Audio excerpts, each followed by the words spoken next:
Líder Visa presenta.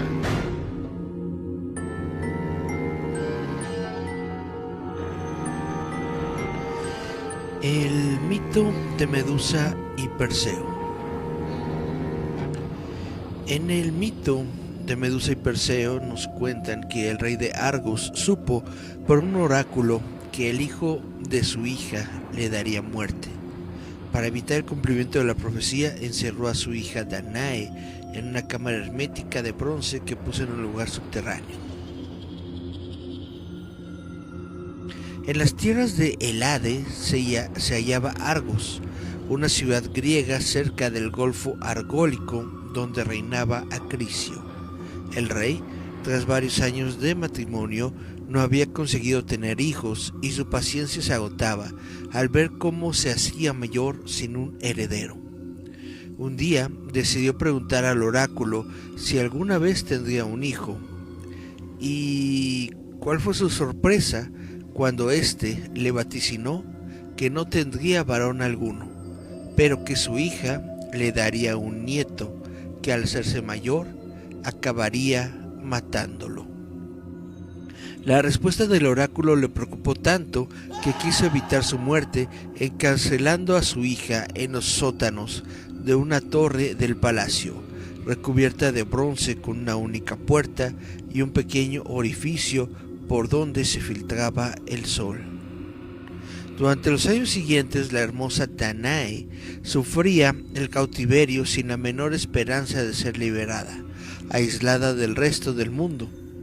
Todos los días alzaba sus plegarias al dios Zeus, pidiéndole ayuda. Finalmente, el rey del Olimpo puso sus ojos en aquella princesa, quedando fascinado por su belleza.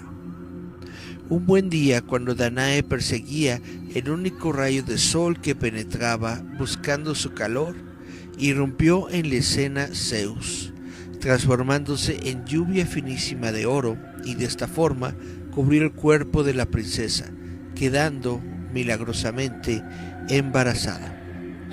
Pasando un tiempo, Danae dio luz a un hijo, según había sido predicho por el oráculo. Dentro de la celda, sin ayuda ni amparo, nació el hijo de Zeus, al que su madre puso de nombre Perseo. Fue creciendo con el único cuidado de la princesa. Entre aquellas cuatro paredes, ella trataba de enseñarle. El niño, acostumbrado a la oscuridad, jugaba como era normal a su edad.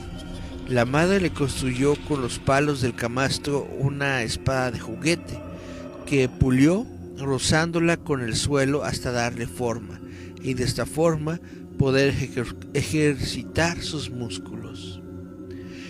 El niño, con sus juegos y gritos, terminó llamando la atención de Acricio, quien, picado por la curiosidad, abrió la puerta de la mazmorra. El rey, estupefacto, no daba crédito a lo que estaba viendo. ¿Cómo era posible que tras aquellas gruesas paredes, siendo él el único portador de la llave, hubiera su hija engendrado un hijo? Tuvo unos instantes de duda, pero debía deshacerse de ambos. Sin embargo, se dio cuenta de que era incapaz de matarlos, él mismo. Sí, era cierto lo que su hija le había dicho. Zeus era el padre y sintió miedo. Finalmente, decidió que la ejecución de los dos no fuera por su propia mano. Mandó buscar un arcón de palacio suficientemente grande para introducir a la madre y al hijo, y tras cerrar el cofre, los transportaron hasta los acantilados donde las olas rompían con mayor fuerza. El rey sabía que los embates del mar empujarían el baúl contra las rocas y despedazarían a los dos sin haber intervenido directamente en su muerte. Zeus, alarmado por las plegarias de Danae, ordenó a Poseidón que los protegiese de la furia de las olas y evitara su muerte. Asustados, comprobaron que por los pequeños orificios del arcón penetraba el agua mientras se hundían en las profundidades. Sorpresivamente, el cofre, que estaba construido en gran parte de madera, subió hasta la superficie por la influencia de Poseidón. Tras calmarse las olas, una suave brisa los envió mar adentro.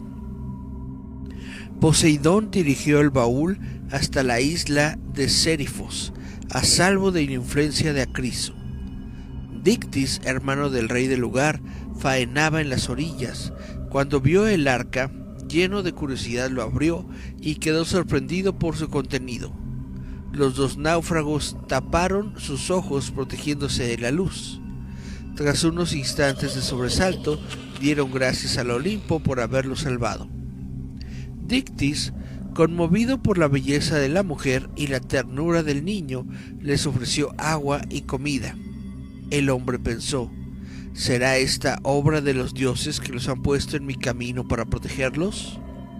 Vivía solo, alejado de su hermano, el rey Polídectes, quien más que ayudarle le creaba problemas. Los ocultó durante varios años, dándoles cobijo y educación, sobre todo al joven Perseo, quien aprendía con facilidad el manejo de las armas. Pero, a pesar de las precauciones, Dictys no pudo evitar que un día los descubrieran.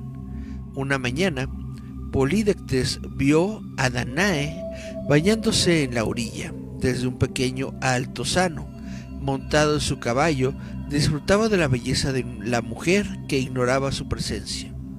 Atraído, se acercó hasta ella y con poca delicadeza le preguntó: ¿quién eres, muchacha, que te bañas en las costas de mi isla, sin yo darte permiso y ocultándome tu presencia?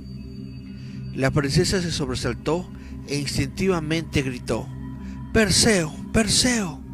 El joven corrió alarmado, con la lanza en la mano, y de forma amenazante se interpuso ante los dos.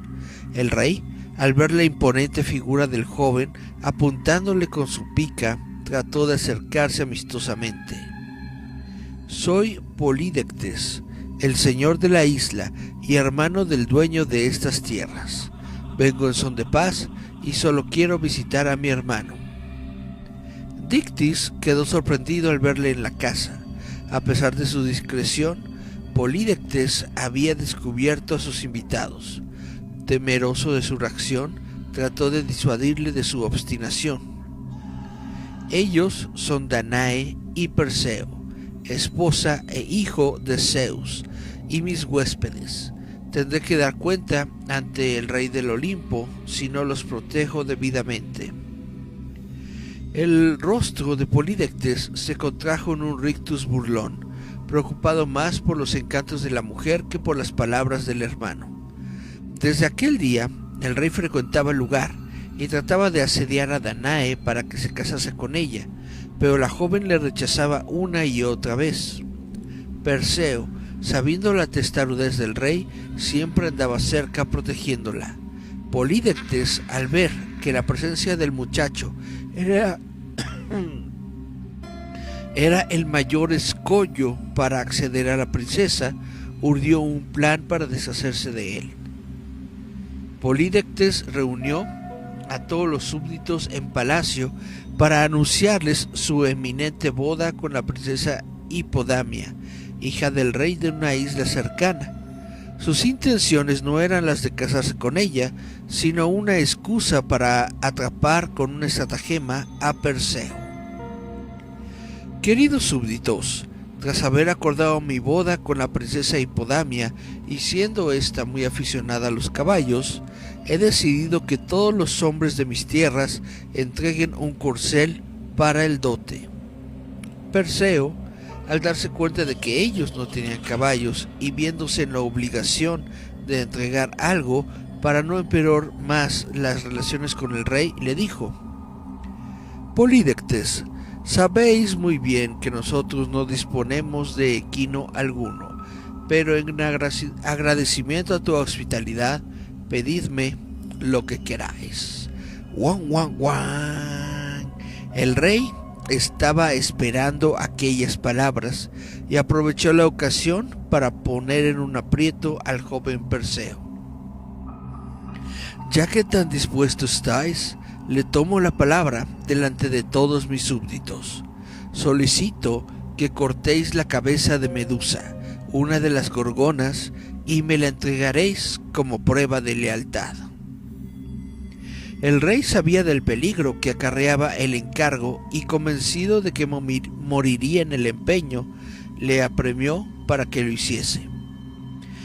Una vez en casa, Dictys le reprochó al muchacho su ímpetu, poniéndolo en sobreaviso del peligro. Las gorgonas son 3 hermanas: Eurilae, Esteno y Medusa. Solo esta última es mortal.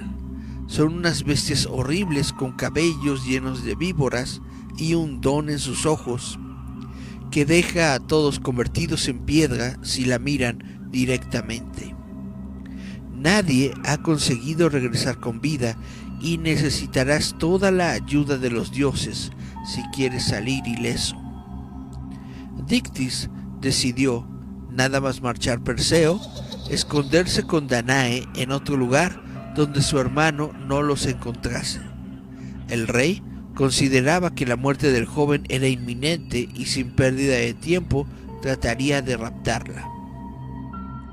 Zeus, consciente del peligro que corría su hijo, pidió a los dioses Atenea y Hermes que lo ayudaran. Atenea le puso al corriente sobre cómo tendría que actuar y dirigir sus pasos hacia las brujas grayas, hermanas de las górgonas, que vivían al otro lado del mundo y eran las únicas que conocían su paradero. Perseo se fue aproximando discretamente hasta la cueva donde habitaban las grayas, de donde salía de dentro un olor fétido. Esperó a que el fuego se consumiera y el suelo las venciera para entrar en su interior. Sigilosamente desde detrás de una roca observó a las 3 brujas y sus movimientos. Con la cara descarnada, el pelo cano y raído, las cuencas de los ojos vacías y su boca hundida por falta de dientes, el trío daba pavor. Haciendo que de sus tripas corazón, vio que se peleaban por el único ojo y el único diente, que pasaban alternativamente una a la otra para poder ver y comer.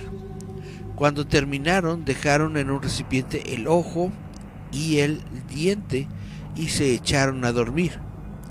Perseo todavía se demoró un poco y más, hasta que el sueño fue profundo y con un gran sigilo tomó el ojo y el diente. «Brujas pestilentes, despertad de vuestro sueño». Las grayas, al oír las voces, extendieron las manos en busca del ojo en el cuenco. Sorprendidas, unas culpaban a las otras por haber cogido el ojo, pero fue Perseo el que, alzando la voz, dijo: «El ojo y el diente lo tengo yo, y si queréis ver y comer, me tendréis que decir la manera de encontrar a vuestras hermanas, las gorgonas». Cuando Perseo tuvo la información, emprendió el viaje a los confines del mundo. Tras caer rendido, en su descanso se le apareció a Atenea y Hermes, quienes le fueron indicando paulatinamente el método que tendría que emplear para cortar la cabeza de Medusa. Atenea le proporcionó un escudo de bronce pulido como un espejo. «Penetrarás en la cueva y cuando duerman y sin mirarlas directamente, vigilarás sus movimientos a través del escudo. Te acercarás y con esta espada en forma de hoz que utilizó Cronos para matar a Urano, le cortarás la cabeza». Hermes le prestó sus sandalias voladoras para facilitar su huida, y las ninfas le proporcionaron el zurrón de piel de cabra donde debería meter la cabeza cortada. Por último, Hades le cedió el casco de cuero que le proporcionaría el poder de la invisibilidad. Comenzó el largo camino por tierras ignotas, orientado por las explicaciones que le dieron las grayas. Recorrió inmensos espacios desérticos, selvas interminables y gigantescas montañas.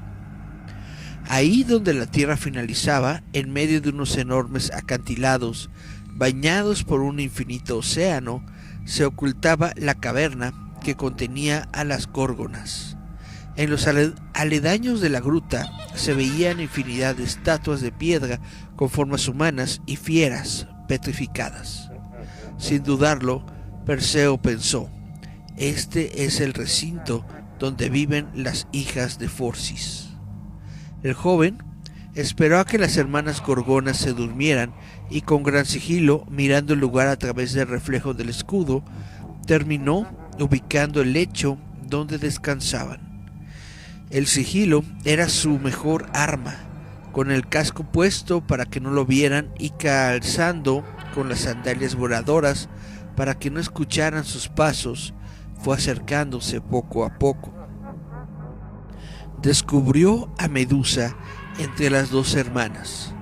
Su aliento, similar al azufre cuando sale de un volcán, con garras largas y aceradas, el tronco cubierto de escamas y en su cabeza cientos de víboras que se movían siseando, enmarañadas simulando el cabello. El rostro femenino y la tez azulada la dotaban de cierta hermosura, con la que engañaba a sus presas. Con la espada en alto y el escudo medio ladeado, miraba fijamente el reflejo de Medusa. Bajo la espada, con todo el impulso de su cuerpo, cercenando la cabeza de un solo tajo. El cráneo cayó rebotando en el suelo. Un grito aterrador salió de su boca y de la sangre derramada de su tronco surgieron los hijos que se gestaban en su interior, quienes eran el caballo alado Pegaso y el gigante Crisaor. Metió la cabeza en el morral y lo cerró enérgicamente, siempre evitando el contacto visual. Las dos hermanas, alertadas, se pusieron a buscar al agresor, pero el gorro invisible y las sandalias aladas le permitieron salir ileso del lugar con la cabeza de Medusa. Perseo volaba en dirección a poniente, al noroeste de África. Su fatiga le hizo detenerse en el reino de Atlante para descansar. Le pidió hospitalidad a Titán, quien temeroso trató de proteger sus riquezas, echándole sin piedad de su palacio. Indignado, Perseo le contestó: veo que no quieres darme cobijo, por lo menos acepta mi obsequio. Sacando del morral la cabeza de Medusa y con precaución de no mirarla, se la ofreció al rey. En ese momento el monarca miró a Medusa y comenzó a convertirse en piedra. Los brazos y las manos tomaron formas de rocas escarpadas, su cabeza se alzó hasta las nubes, transformada en una ciclópea montaña.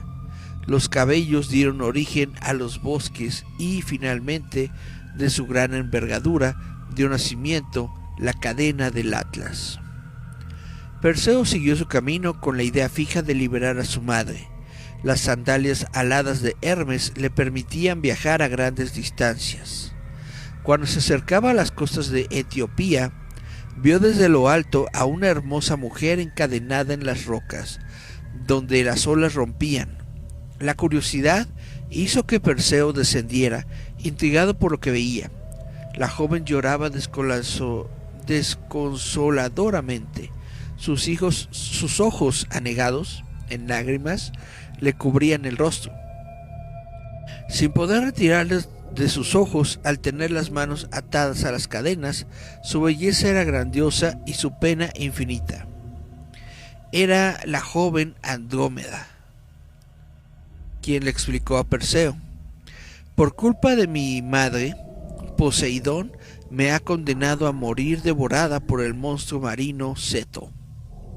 Perseo, al verla indefensa y en aquellas circunstancias tan trágicas, sintió en su corazón una mezcla de pena y amor por la joven.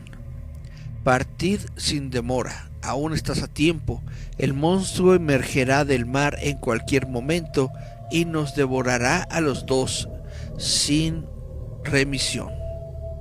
La joven Andrómeda, angustiada, no quería que aquel joven tan apuesto corriera la misma suerte que ella, así que insistió: Marchad, marchad, por los dioses escapad, pues correréis mi misma suerte. Ceto surgió retorciéndose entre las aguas desde el fondo marino. Aquella bestia, con forma de anaconda y cabeza de dragón, se erguía como lo hacen las cobras. Acercando su cara a pocas pulgadas de ellos, enseñaba sus dientes afilados. De entre la comisura de su boca se podían apreciar restos de carne colgando de sus colmillos. Instintivamente, Perseo se colocó entre la joven y Ceto. Con un grito autoritario, mandó cerrar los ojos a la joven, al tiempo que él sacaba del zurrón la cabeza de Medusa y se la mostraba al monstruo. De inmediato, la bestia se convirtió en piedra y se hundió por el peso en los abismos marinos. Perseo pidió la mano de Andrómeda a sus padres, Céfeo y Casiopea. Estos, al haber salvado a su hija, accedieron a que se unieran en matrimonio y, tras la boda, marcharon a la isla de Sérifos, donde se habían ocultado Dictys y Danae para evitar el acoso de Polídectes. El rey estaba muy contento en su palacio pensando que se había deshecho de Perseo, pero cuál fue su asombro al ver aparecer vivo en la corte al hijo de Danae.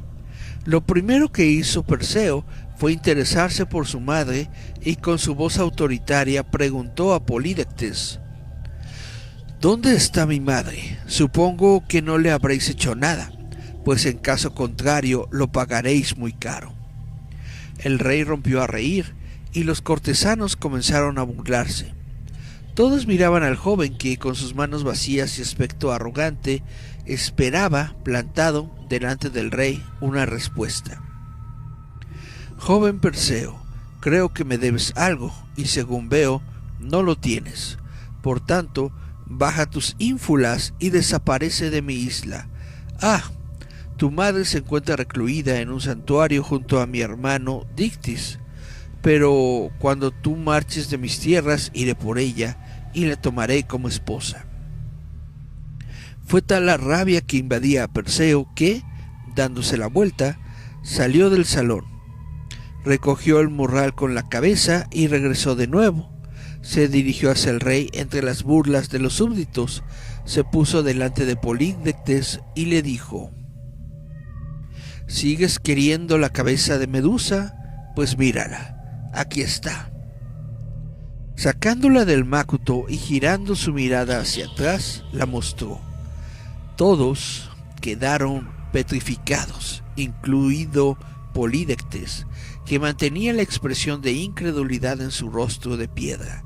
Perseo guardó la cabeza de nuevo, habiendo terminado con aquel acto su promesa. Perseo devolvió todos los objetos mágicos y le regaló a Atenea la cabeza de Medusa, que desde ese momento se incorporó a su escudo. Proclamó reyes a Dictys y Danae tras la muerte de Polídectes y marchó con Andrómeda hacia las tierras de Argos para hablar con su abuelo y solucionar las cosas. Los jóvenes llegaron a la corte, pero el rey había marchado a otra isla para evitar verse con Perseo. Este se enteró de que había viajado al reino vecino de Larisa a presenciar unos juegos. Sin pérdida de tiempo, los jóvenes le siguieron para encontrarse con él y decirle que no temiera.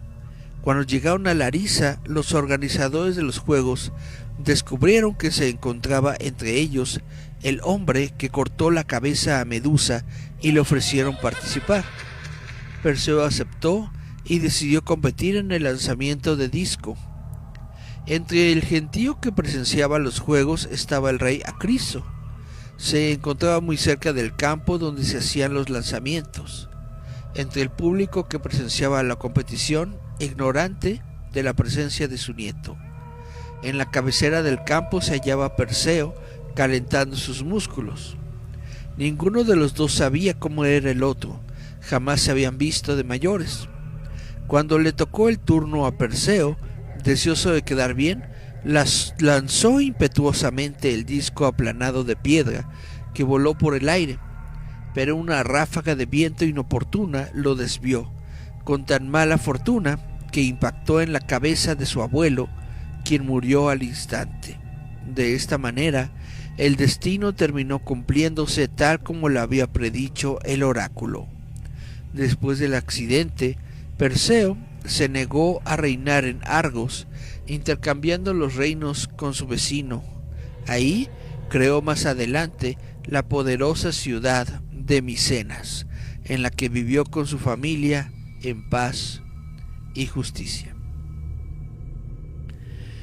Pues hola, ¿cómo están todos? Estuvo un poquito largo, pero este es el mito de Perseo y Medusa. Yo soy Eric Contreras Ayala y por supuesto esto es Visitantes Nocturnos. Espero que todos se la estén pasando bien, estén en donde quiera que estén, dándonos el privilegio de su audiencia.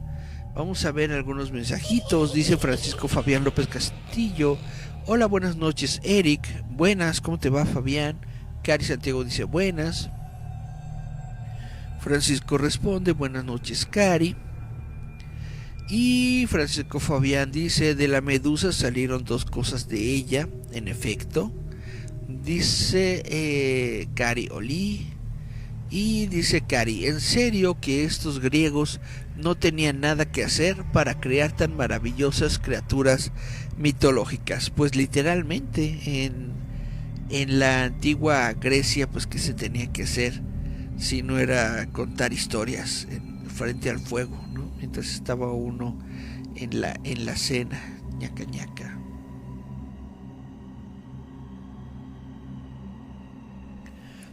Pues bueno, esto es apenas el mito de Medusa y Perseo. Hoy vamos a hablar un poco sobre mitología griega, no demasiado porque pues estoy viendo que ya me aventé como media hora nada más en esto. Y bueno, hablemos sobre mitología griega.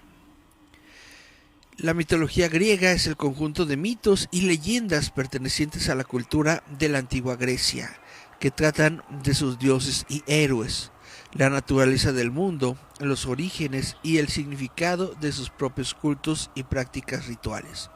Formaban parte de la región de la antigua Grecia, que tenía como objetivo de culto básicamente a los dioses olímpicos. Los investigadores modernos recurren a los mitos y los estudian en un intento por arrojar luz sobre las instituciones religiosas y políticas de la antigua Grecia y su civilización, así como para entender mejor la naturaleza de la propia creación de los mitos.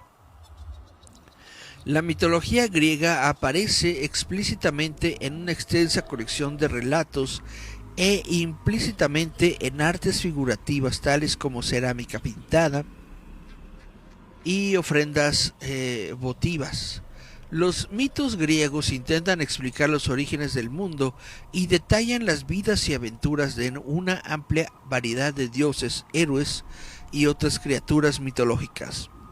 Estos relatos fueron originalmente difundidos en una tradición poética oral.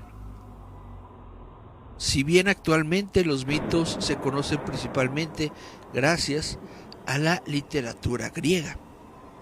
Las fuentes literarias más antiguas conocidas, los poemas épicos de la Ilíada y la Odisea, se centran en los sucesos en torno a la guerra de Troya.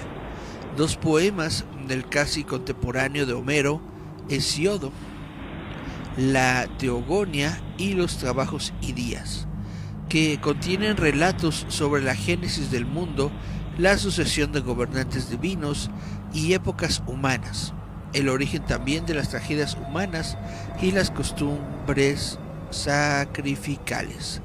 También se conservaron mitos en los himnos homéricos, en fragmentos de poesía épica del ciclo troyano, en poemas líricos, en las obras de los dramaturgos del siglo V a.C., en escritos de los investigadores y poetas del periodo helenístico y en textos de la época del Imperio Romano de autores como Plutarco y Pausanias. Los hallazgos arqueológicos suponen una importante fuente de detalles sobre la mitología griega, con dioses y héroes presentes prominentemente en la decoración de muchos objetos. Diseños geométricos sobre cerámica del siglo VIII a.C. representan escenas del ciclo troyano, así como aventuras de Heracles. En los subsecuentes periodos arcaico, clásico y helenístico aparecen escenas mitológicas homéricas y de otras varias fuentes para complementar la evidencia literaria existente. La mitología griega ha ejercido una amplia influencia sobre la cultura, el arte y la literatura de la civilización occidental. Sigue siendo parte del patrimonio y lenguaje cultural de Occidente. Poetas y artistas han hallado inspiración en ella desde las épocas antiguas hasta la actualidad y han descubierto significado y relevancia contemporáneos en los temas mitológicos clásicos. La mitología griega se conoce en la actualidad primordialmente por su literatura y por representaciones míticas sobre medios plásticos fechados desde el periodo geométrico por el año 900 a 800 a.C. en adelante. ¿Qué fuentes literarias? Bueno, pues los relatos míticos juegan un papel importante en casi todos los géneros de la literatura griega. A pesar de ello, el único manual general mitográfico conservado de la antigüedad griega fue la Biblioteca Mitológica de Pseudo Apolodoro. Esta obra intenta reconciliar las historias contradictorias de los poetas y proporciona un gran resumen de la mitología tradicional griega y las leyendas heroicas. Apolodoro vivió entre 180 y 120 AC. Escribió sobre muchos de estos temas, pero sin embargo la biblioteca discute sucesos que tuvieron lugar mucho después de su muerte, y de ahí el nombre de Pseudo Apolodoro. Entre las fuentes literarias más antiguas están los dos poemas épicos de Homero, la Ilíada y la Odisea. Otros poetas completaron el ciclo épico, pero estos poemas menores posteriores se han perdido casi en su totalidad. Aparte de su nombre tradicional, los himnos homéricos no tienen relación directa con Homero. Son himnos corales de la parte más antigua de la llamada época lírica. Hesíodo, un posible contemporáneo de Homero, ofrece en su Teogonía, o el origen de los dioses, el relato más completo de los primeros mitos griegos, tratando de la creación del mundo, el origen de los dioses, los titanes y los gigantes, incluyendo elaboradas genealogías, relatos populares y mitos etiológicos. Los trabajos y días de Hesíodo, un poema didáctico sobre la vida agrícola, incluye también los mitos de Prometeo, de Pandora y de las 4 edades. El poeta da consejos sobre la mayor forma de triunfar en un mundo peligroso, vuelto aún más peligroso por sus dioses. Los poetas líricos tomaron a menudo sus temas de los mitos, pero el tratamiento se fue haciendo cada vez menos narrativo y más alusivo. Los poetas líricos griegos incluyen a Píndaro, a Baquildes y Simónides, y los bucólicos como Teócrito y Bión cuentan sucesos mitológicos individuales. Adicionalmente, los mitos fueron cruciales para el drama ateniense clásico. Los dramaturgos trágicos Ésquito, Sófocles y Eurípides tomaron la mayoría de sus tramas de la Edad de los Héroes y la Guerra de Troya. Muchas de las grandes historias trágicas como Agamenón y sus hijos Edipo, Jasón, Medea, tomaron su forma clásica en estas obras trágicas. El dramaturgo cómico Aristófanes también usó mitos en las aves y las ranas. Los historiadores Heródoto y Dioro Sículo y los geógrafos Pausanias y Estrabón que viajaron por todo el mundo griego y recogieron las historias que oían, proporcionaron numerosos mitos y leyendas locales, dando a menudo versiones alternativas poco conocidas. En particular, Heródoto buscó las diversas tradiciones que se le presentaban y halló las raíces históricas o mitológicas en la confrontación entre Grecia y el Este, intentando reconciliar los orígenes y mezclas de distintos conceptos culturales. Las Fabulae Idea Astronómica del escritor romano conocido como Gigino, son dos importantes compendios no poéticos de mitos. Otras dos fuentes útiles son las imágenes de Filóstrafo el Joven y las descripciones de Calistrato. Finalmente, Arnovio y varios escritores bizantinos proporcionan detalles importantes de mitos, muchos de ellos precedentes de obras griegas anteriores actualmente perdidas. Entre ellos incluyen un léxico de Hesquio, la Suda y los tratados de Juan Tzetzes y Euslasio. Chuan. Vamos a ver si hay mensajitos. Dice: de la medusa salieron dos cosas, y los griegos, bla bla bla. Miguel Ángel Velázquez Morales dice: buenas noches, ¿qué tal? ¿Cómo le va? ¿Qué haciendo por aquí? Pasando a escuchar sobre los mitos griegos. Pues como pueden ver, también los mitos griegos fueron muy utilizados en la Roma precristiana. Y pues vamos a seguir leyendo sobre esto. Déjenme ver. Fuentes arqueológicas. Cronología mítica. La poesía épica creó ciclos históricos y a consecuencia de ello desarrolló una cronología mitológica. De esta forma, la mitología griega se despliega como una fase del desarrollo del mundo y del hombre. Aunque las autocontradicciones de estas historias hacen imposible una línea temporal absoluta, sí puede discernirse una cronología aproximada. La historia mitológica del mundo puede dividirse en 3 o 4 grandes periodos. Estos son: 1. Los mitos de origen o edad de los dioses. Teogonias, nacimiento de los dioses. Mitos sobre los orígenes del mundo, los dioses y la raza humana. La segunda, que sería la edad en la que el hombre y los dioses se mezclaban libremente. Estas son historias de las primeras interacciones entre dioses, semidioses y mortales. Y en tercera etapa de la línea cronológica está la edad de los héroes, la edad heroica, donde la actividad divina era más limitada. Las últimas y mayores leyendas heroicas son las de la guerra de Troya y sus consecuencias, consideradas por algunos investigadores como un cuarto periodo separado.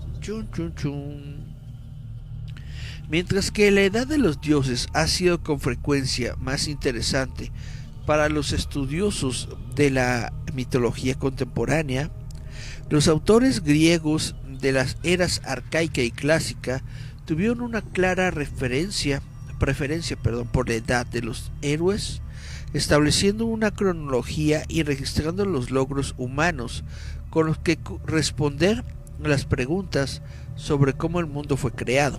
Por ejemplo, las heroicas Ilíada y Odisea empequeñecían a la teogonía y los himnos homéricos tanto en extensión como en popularidad. Y bueno, viene la cosmogonía y cosmología, titanomaquia y división de los poderes de la tierra, el panteón griego. Vamos a leer el panteón griego. Nada más déjenme tomar un poquito de agua. Muy bien. Según la mitología clásica, tras el derrocamiento de los titanes, el nuevo panteón de dioses y diosas fue confirmado. Entre los principales dioses griegos estaban los olímpicos, residiendo sobre el Olimpo bajo la égida de Zeus.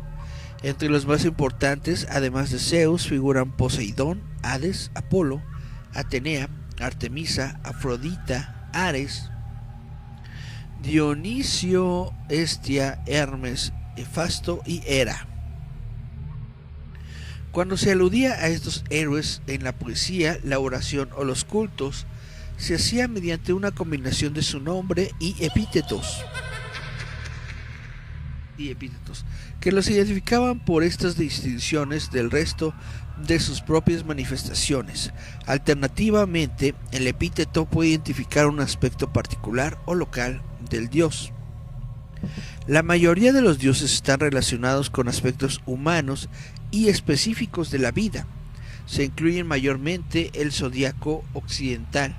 Por ejemplo, Afrodita era la diosa del amor y la belleza, mientras Ares era el dios de la guerra, Hades de los muertos y Atenea la diosa de la sabiduría y la estrategia. Algunas deidades como Apolo era el dios de la música y Dionisio, dios del vino, revelaban personalidades más complejas y funciones varias, mientras Hestia significaba literalmente hogar. Aparte de esto, los griegos adoraban a diversos dioses considerados secundarios, como las musas de Apolo, vinculadas con el conocimiento y las bellas artes, el semidios rústico Pan, las ninfas, náyades que moraban en las fuentes, díriades en los árboles y nereidas en el mar, oceánidas, sátiros y otros. Además había poderes ocultos del inframundo como las eridias o furias, que se decía que perseguían a los culpables de crímenes contra sus padres. Para honrar al antiguo panteón griego, los poetas compusieron los himnos homéricos, que fue un conjunto de 33 canciones. Gregory Nagy considera a los más extensos himnos homéricos como simples preludios comparados con la teogonía, cada uno de los cuales invoca a un dios. En la amplia variedad de mitos y leyendas que forman la mitología griega, las deidades que eran nativas de los pueblos griegos se describían como esencialmente humanas, pero con cuerpos ideales. Según Walter Buckert, la característica definitoria del antropomorfismo griego es que los dioses griegos son personas, no abstracciones, ideas o conceptos. Con independencia de sus formas esenciales, los antiguos dioses griegos tienen muchas habilidades fantásticas, siendo la más importante ser inmunes a las enfermedades y poder resultar heridos solo bajo circunstancias altamente inusuales. Los griegos consideraban la inmortalidad como característica distintiva de los dioses, inmortalidad que, al igual que su eterna juventud, era asegurada mediante el constante uso de néctar y ambrosía, que renovaba la sangre divina en sus venas. Cada dios desciende de su propia genealogía, persigue intereses diferentes, tiene una cierta área de su especialidad y está guiado por una personalidad única. Sin embargo, estas descripciones emanan de una multitud de variantes locales arcaicas que no siempre coinciden entre ellas. Los templos más impresionantes tendían a estar dedicados a un número limitado de dioses, que fueron el centro de grandes cultos panhelénicos. Era, sin embargo, común que muchas regiones y poblaciones dedicaran sus propios cultos a dioses menores. Muchas ciudades también honraban a los dioses más conocidos con ritos locales característicos y les asociaban extraños mitos desconocidos en los demás lugares. Durante la era heroica, El culto a los héroes o semidioses complementó al de los dioses. Y entonces viene la era de los dioses y los mortales, uniendo la edad en la que los dioses vivían solos y la edad en la que la interferencia divina en los asuntos humanos era limitada. Había una edad de transición en la que los dioses y los mortales se mezclaban libremente.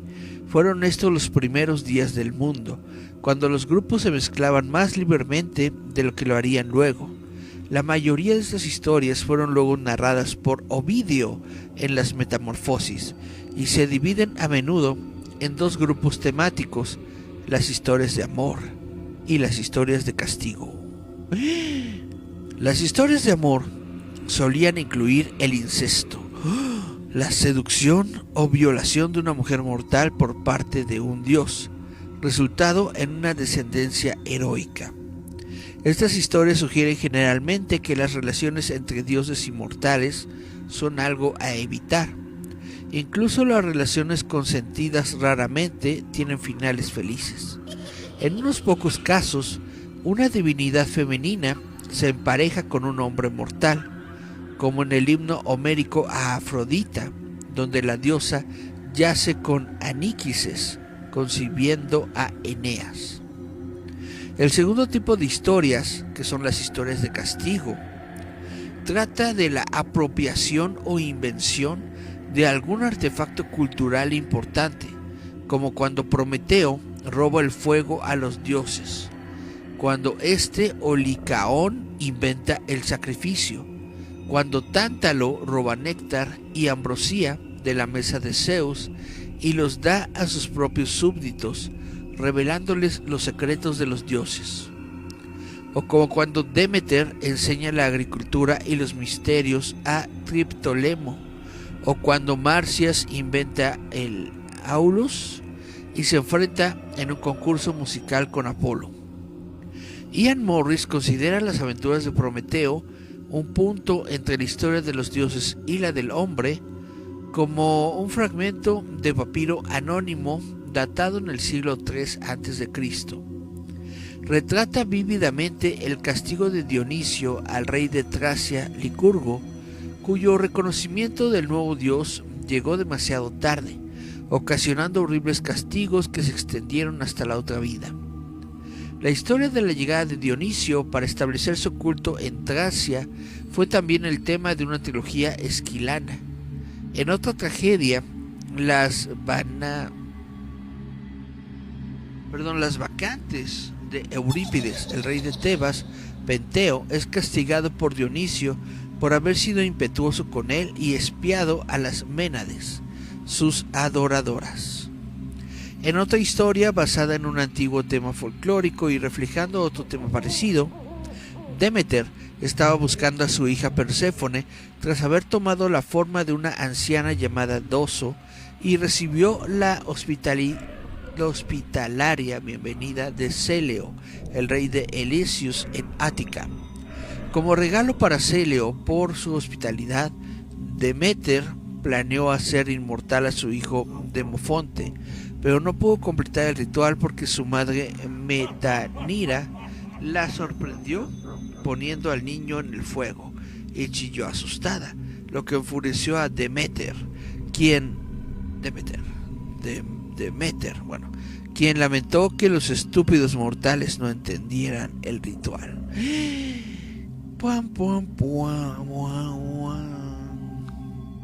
Y bueno, nos vamos en tercero con la época heroica. La era heroica, la época en la que vivieron los héroes. La poesía épica y genealógica creó ciclos de historias agrupadas en torno a héroes o sucesos particulares y estableció las relaciones familiares entre los héroes de las diferentes historias, organizando así las historias en secuencia. Según Ken Dowden, hay incluso un efecto saga. Podemos seguir los destinos de algunas familias en generaciones sucesivas. Tras la aparición del culto heroico, los dioses y los héroes constituyen la esfera sacra y son invocados juntos en los juramentos, dirigiéndoles oraciones. En contraste con la edad de los dioses, durante la heroica, la relación de héroes carece de forma fija y definitiva. Ya no nacen grandes dioses, pero siempre pueden surgir nuevos dioses del ejército de los muertos. Otra importante diferencia entre el culto a los héroes y a los dioses es que el héroe se convierte en el centro de la identidad del grupo local. Los sucesos monumentales de Heracles se consideran el comienzo de la edad de los dioses. También se adscriben a ella tres grandes sucesos. La expedición argonáutica y las guerras de Treva y de Troya. Guau, guau, guau. Chun, chun, chun. Vamos a ver si tenemos algún otro mensaje. Dice Cari, es algo así como la película Eternals de Marvel. Ah, caray. Pues sí. En el sentido de que justamente la película de Eternals de Marvel nos da una nueva mitología. La mitología marveliana, por así, que tal vez podríamos llamarla de esa manera, en la que una raza de seres extraterrestres llegan al planeta y hacen sus cosas para destruir a otras cosas, para poder mantener la vida y así. Chan, chan, chan.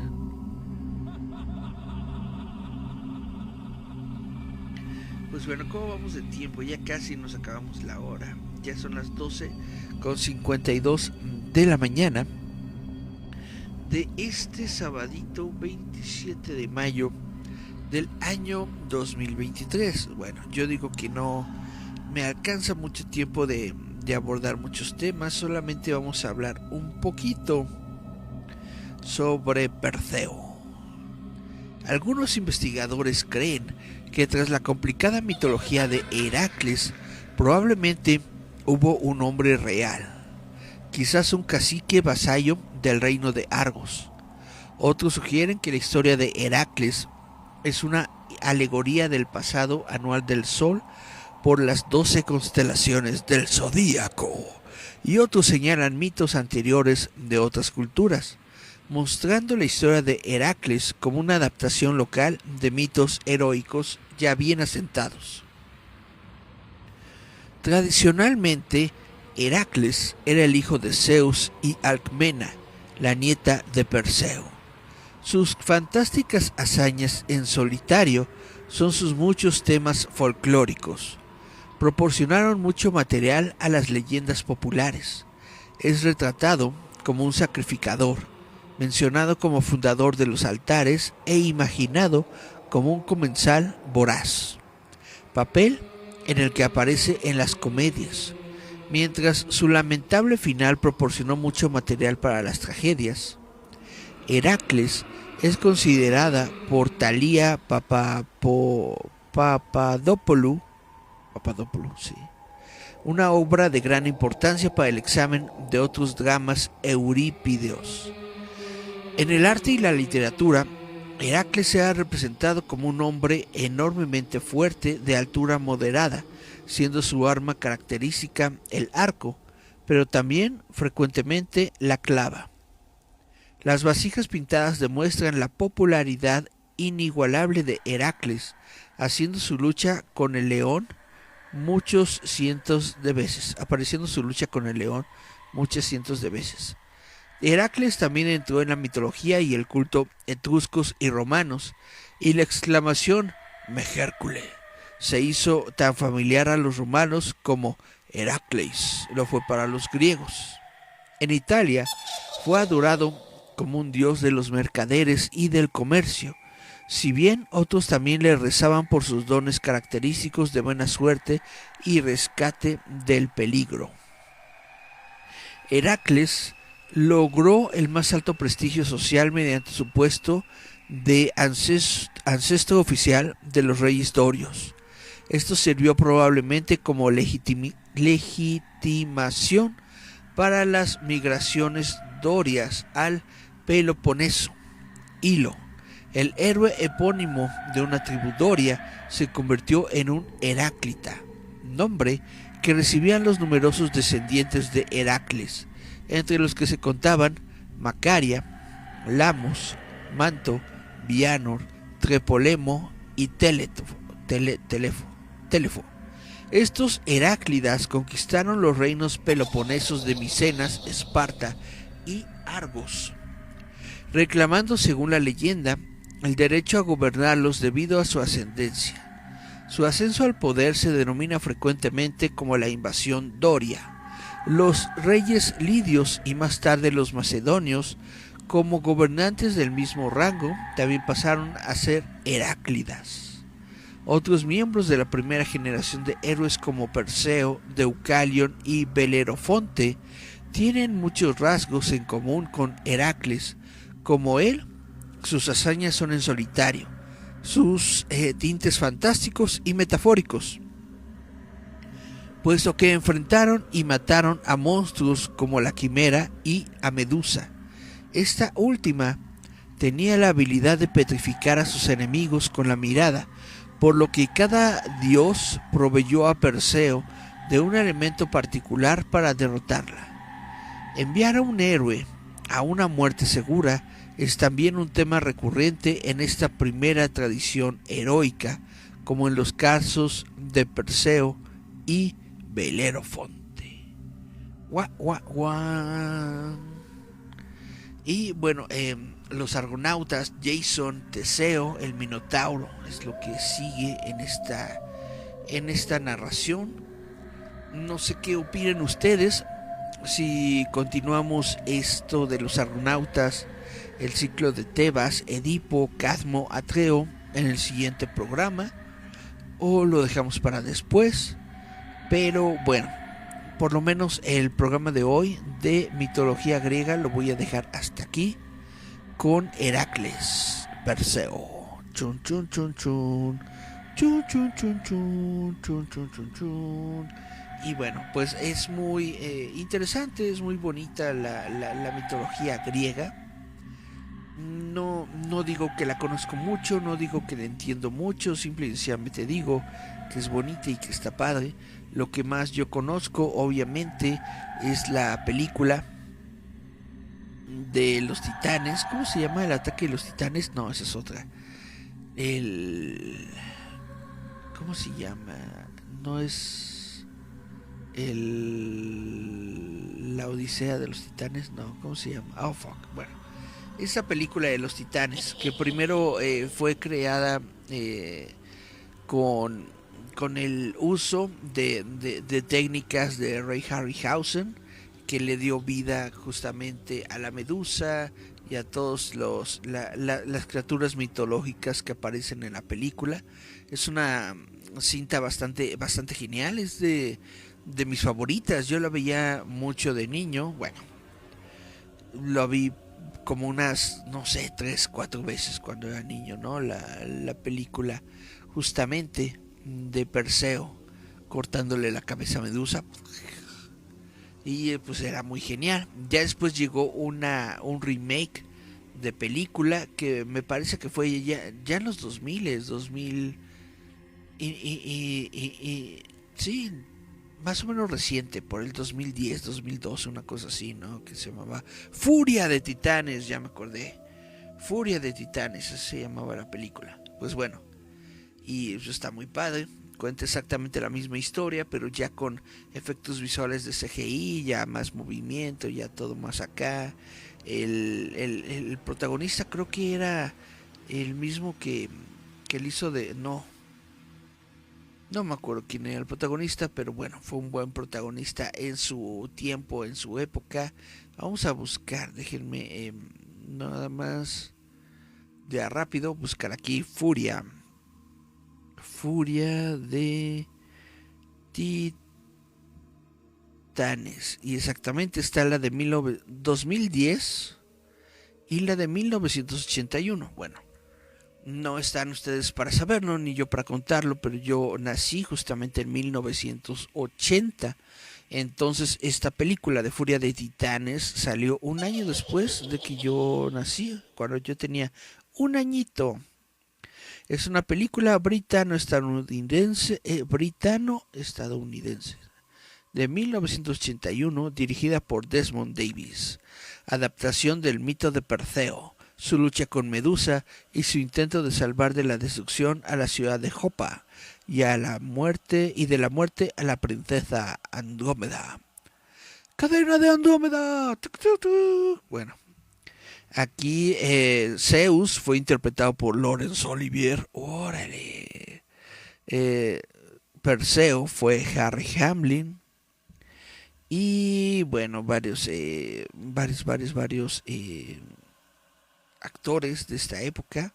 Lo que a mí más me gustó, como les estaba diciendo, eran los efectos visuales que fueron desarrollados por Ray Harryhausen y cuyo nombre estaba yo buscando en este texto, pero no aparece. ¿Cómo crees? Chan, chan, chan, chan. Pero bueno, así estuvo bonita esta película. Y el remake Furia de Titanes de 2010 es una película estadounidense de fantasía, adaptación de la del 81. El argumento de ambas se basa en el mito griego de Perseo. La nueva película está dirigida por Louis Leterrier y protagonizada por Sam Worthington. Sí, es cierto, Sam Worthington. Gemma Arterton, Liam Cunningham, Mads Mikkelsen, Liam Neeson y Ralph Fiennes. La filmación comenzó en abril del 2009 para estrenarse finalmente el 26 de mayo del 2010 y esta película creo que tuvo también hasta su secuela, ¿no? Parece que no aparece aquí. No aparece aquí la secuela, pero estoy casi seguro de que sí hubo una secuela de La Furia de los Titanes. Wow. Pues bueno, esas películas me gustan mucho. Aunque no le haya ido tan bien a esta película de Clash of the Titans, Furia de los Titanes, sí, mira, la siguiente es Wrath of the Titans. Déjenme abrirla por acá. Dice Wrath of the Titans, titulada en España como La Ira de los Titanes. En Hispanoamérica se le conoció como Furia de los Titanes 2. Y bueno, esta fue protagonizada por las mismas gentes y se rodó en los exteriores de Surrey, Gales del Sur y en Tenerife. La fecha de estreno fue en marzo de 2012, en 2D y en 3D.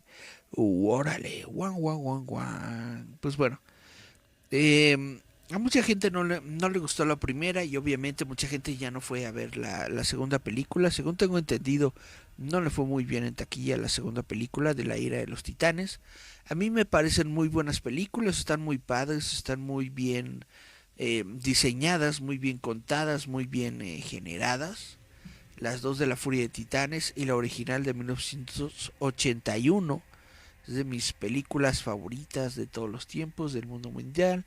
Quizás en algún momento pues nos podamos dar el tiempo de platicar sobre estas películas, pero bueno, por el momento vamos a dejar el tema hasta aquí.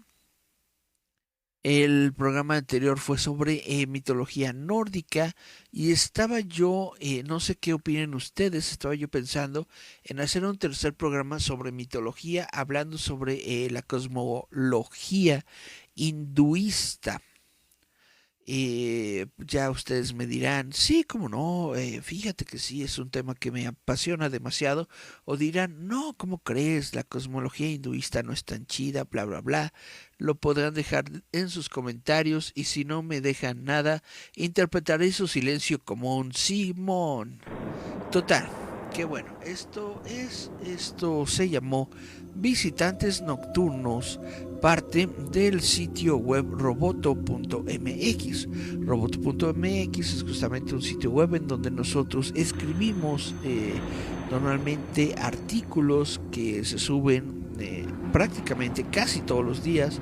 Cada semana subimos artículos que tienen que ver sobre cine, sobre televisión, sobre literatura también un poco, sobre cosas que pasan en nuestra cultura popular y también sobre temas escabrosos. Ñaca. Pues bueno, les doy muchas gracias a todos ustedes por estar acompañándome este día en Visitantes Nocturnos. Muchas gracias a todos los que estuvieron aquí escuchándome. Gracias a Cari Santiago, gracias a Miguel Ángel Morales, gracias también a Francisco Fabián López Castillo.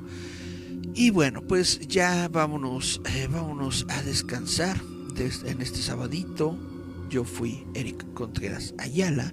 Esto fue Visitantes Nocturnos. Nos escuchamos, nos vemos la próxima semana. Yeah, yeah, yeah.